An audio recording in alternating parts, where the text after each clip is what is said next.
আসসালামু আলাইকুম। একটা ভিডিও দেখলাম, চরমনায়ের পীর সাহেব এবং আরও কিছু বিশিষ্ট ইসলামী ব্যক্তিগণ একসাথে বসেছেন, অর্থাৎ তাদের মধ্যে ঐক্য হচ্ছে। খুব ভালো লাগলো। তাদের ঐক্যটা খুবই জরুরি। তারা ঐক্য হচ্ছে না বিধায়ী মুসলিমরা এগোতে পারছে না, তারাও এগোতে পারছে না। তাই তাদের একতা হওয়াটা, ঐক্য হওয়াটা খুবই জরুরি। আজ এই সুবাসিত লগনে তারা জিনিসটা অনুধাবন করতে পেরেছেন এবং সবাই যে এক হচ্ছেন, এটা দেখে খুবই ভালো লাগছে।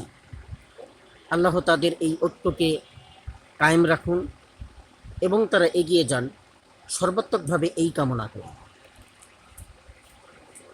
দেশের এমন পরিস্থিতিতে কিছু লোক বিশৃঙ্খলা করার জন্য হিন্দুদের উপরে আক্রমণ বা সাধারণ জনগণের উপরে আক্রমণ, হামলা, লুট ইত্যাদি করছে। তো সাধারণ লোকের উপরে যে হামলা লুট হচ্ছে তা নিয়ে বেশি কথা না হলেও হিন্দুদের উপরে কেন হামলা হচ্ছে এই নিয়ে খুব সরগরম হচ্ছে সারা মিডিয়া পাড়া। বিশেষ করে দালাল দেশ ভারত, তারা তো এ ব্যাপারে খুবই মরিয়া। তাদের দেশে মুসলিমদেরকে কিভাবে হেন করা হচ্ছে তা নিয়ে তাদের কোনো উক্তি নেই বা তাদের মিডিয়ায় সেগুলো প্রচারও করা হয় না। কিন্তু বাংলাদেশে কি হচ্ছে বা না হচ্ছে সেই নিয়ে তাদের মাথা ব্যথার যেন কোনো অন্ত নেই।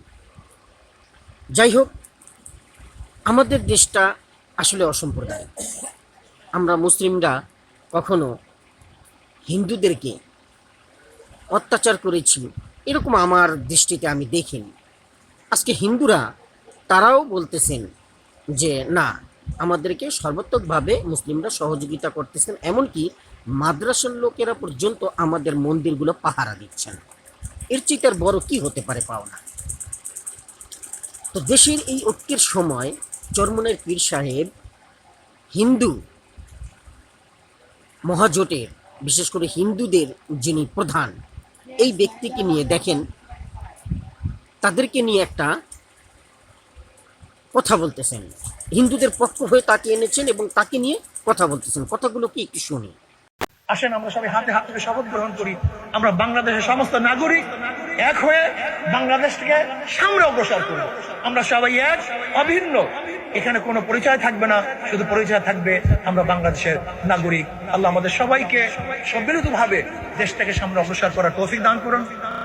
তিনি বলতেছেন যে আমরা ঐক্য হয়ে কাজ করি, কিন্তু আপনারা কি এই কথাগুলো শোনার মধ্যে একটা জিনিস খেয়াল করেছেন? আবার একটু দেখুন, এই যে ব্যাপারটা দেখেছেন কেমন হলো ব্যাপারটা। আসলে এই জন্যই ভিডিওটা করা। চরমনাই পীর সাহেব তো সাদা মনে তাকে ডেকে এনেছেন, তার সাথে করমর্দন করেছেন, তার সাথে আলাপ আলোচনা করছেন, ঐক্যের কথা বলতেছেন, আমরা সবাই মিলে কাজ করব, দেশটাকে গর্ব, এটাই তাদের চিন্তা ভাবনা। কত সুন্দর চিন্তা ভাবনা মুসলিমদের। অথচ ওই হিন্দু ব্যক্তিকে দেখেন, তিনি কি করলেন, তার সাথে হাত তিনি টেনে নিয়েছেন তার সাথে কথা বলার জন্য এবং সম্প্রীতি বোঝানোর জন্য। সেই হাতটা যখন কথাবার্তা শেষ হলো, তিনি যখন ছেড়ে দিলেন, তখন হাতটা নিয়ে তিনি পানি দিয়ে ধৌত করলেন। তো মুসলিমরা কখনোই আলাদা করে না হিন্দুদেরকে, কিন্তু আমাদের দেশের হিন্দুরা তাদের স্বার্থ ছাড়া কিছুই বোঝে না। তাদের পান থেকে চুন খসলেই তারা কোনো কিছুর জন্য ওই হিন্দুদের কাছেই বিচার দেয়, অর্থাৎ ভারতে গিয়ে তারা বিচার দেয়, অথচ তাদের উপরে কোনো জুলুম হচ্ছে না। কিন্তু এইভাবেই বাংলাদেশে খেয়ে পড়ে, বাংলাদেশের বাতাসে লালিত পালিত হয়ে এই দেশেরটাই সব কিছু গ্রহণ করে তারা বাংলাদেশের মানুষের সহিতই বেইমানি করে থাকে। তারা এই দেশে, আমার নিজের চোখের দেখা, আমি যেখানে ব্যবসা করি সেখানে হিন্দুরা আছেন, তারা ব্যবসা করেছেন, তারা অনেক ভালো ব্যবসা করতেছেন, তারা অনেক ভালো পয়সাও কামাইতেছেন, কিন্তু তাদের দেশে কিছু নাই, হালকা পাতলা কিছু করেছেন, বাকি সব গিয়ে কলকাতায় করেছেন, সেখানে জায়গা জমি কিনেছেন, সেখানে তাদের ব্যবস্থা করেছেন। বলতে পারেন কেন? আজকে রাজনৈতিক নেতারা বাহিরের দেশে, বেগমপাড়ায়, লন্ডনে, আমেরিকায় বিভিন্ন স্থানে তারা বাড়িঘর তৈরি করতেছেন বা সেকেন্ড হোম তৈরি করতেছেন বলে আমরা সবাই সোচ্চার। আমরা কি কখনো হিন্দুরা যে এই যে পার্শ্ববর্তী দেশ ভারতে গিয়ে এগুলো করতেছে এই জন্য কখনো সোচ্চার হয়েছি? এই জন্য কখনো তাদেরকে কিছু বলেছি? বলতে পারবেন কখনো কেউ? কেন তাদের প্রতি এই সার? তারা কি এই দেশের জনগণ না? তাহলে কেন তারা এই দেশের পয়সা নিয়ে ওই দেশে সবকিছু করতেছেন? এটারও তো বিচার হওয়া উচিত। এই জন্যই আল্লাহ তাআলা তার কুরআন শরীফের সূরা আল ইমরান ৩ নম্বর আয়াতে, ৩ নম্বর সূরা ২৮ নম্বর আয়াতে তিনি বলেছেন, পারা নম্বর ৩, তিনি বলেছেন মুমিনগণ যেন মুমিনদেরকে ছেড়ে কাফিরদেরকে বন্ধুরূপে গ্রহণ না করে এবং তাদের আশঙ্কা হতে আত্মরক্ষা ব্যতীত যে এরূপ করে আল্লাহর সাথে তার কোনো সম্পর্ক নেই। আর আল্লাহ তোমাদেরকে তার ব্যাপারে সতর্ক করেছেন, আল্লাহর দিকে ফিরে যেতে হবে। সুবহানাল্লাহ, আলহামদুলিল্লাহ। আল্লাহ তো কখনো ভুল বলেননি, কুরআন মজিদ তো কখনো ভুল হতে পারে না। আবার তিনি আরো একটি সূরায় বলেছেন, সূরা আন-নিসা ৪ নম্বর সূরা ৫ নম্বর পারা ১৩৯ নম্বর আয়াত। আল্লাহ তাআলা বলেছেন, যারা মুমিনদেরকে পরিত্যাগ করে কাফিরদের বন্ধুরূপে গ্রহণ করে তারা কি তাদের নিকট সম্মান প্রত্যাশা করে?